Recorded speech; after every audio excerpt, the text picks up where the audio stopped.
1 फरवरी 2024 को वित्त मंत्री निर्मला सीतारमण ने मोदी सरकार के कार्यकाल का अंतिम और 2024-25 के लिए अंतरिम बजट पेश किया। Honorable Speaker, I present the interim budget for 24-25.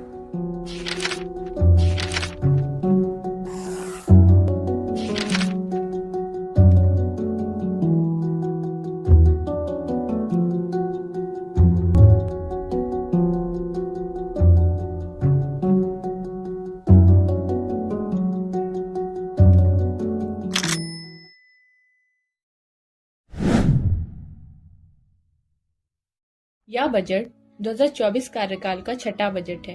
ये केंद्र बजट 31 जनवरी से 9 फरवरी 2024 तक चलेगा। पिछले बार की तरह ही यह बजट पेपरलेस बजट है।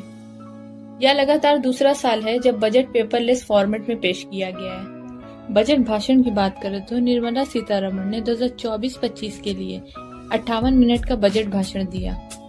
यह उनका सबसे छोटा बजट भाषण था। इससे पहले 2023-24 में उन्होंने 57 मिनट का भाषण दिया था, लेकिन सबसे लंबा बजट भाषण उन्होंने 2020 में दिया था, जो 2 घंटे 40 मिनट का था। गुरुवार को निर्मला सीतारमण ने अपने भाषण में कहा कि प्रधानमंत्री नरेंद्र मोदी के नेतृत्व में भारतीय अर्थव्यवस्था ने पिछले 10 वर्षों में गहरा परिवर्तन देखा है। वहीं इस बजट की बात करें तो यह बजट कई कारणों से महत्वपूर्ण है, लेकिन यहाँ 3 सबसे महत्वपूर्ण बातें हैं। पहला तो ये जो बजट है ये भारत 2024 के लोकसभा चुनाव से पहले आखिरी बजट है।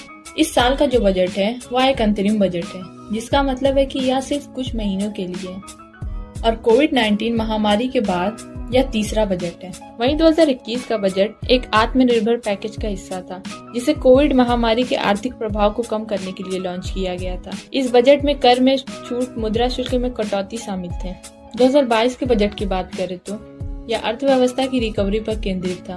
इसे हेल्थ, डिफेंस और एजुकेशन जैसे क्षेत्रों के खर्च में वृद्धि करना शामिल था।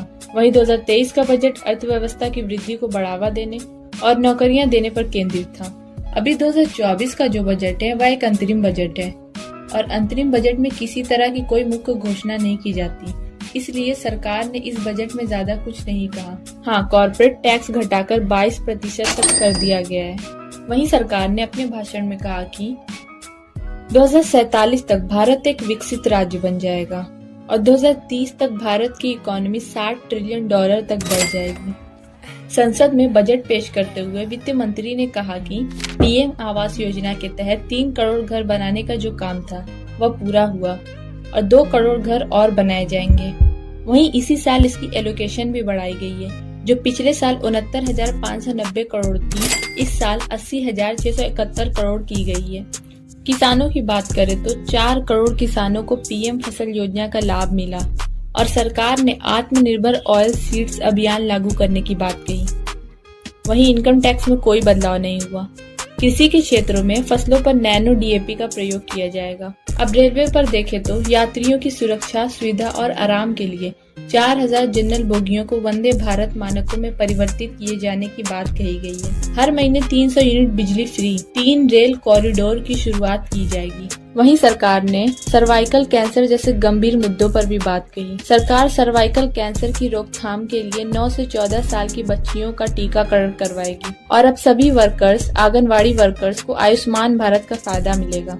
सरकार को उम्मीद है कि हेल्थ एजुकेशन में निवेश करने से अर्थव्यवस्था को बढ़ावा मिलेगा और नौकरियां पैदा होंगी, जिससे भारत एक मजबूत, समृद्ध देश बन जाएगा। वहीं सबका साथ सबका विकास मंत्र के साथ सरकार ने चुनौतियों पर काबू पाया और अर्थव्यवस्था को नई ताकत मिली। 2047 तक विकसित भारत का जो लक्ष्य है वह पूरा होगा। आशा करती हूँ कि हमारी ये वीडियो आपको पसंद आई हो।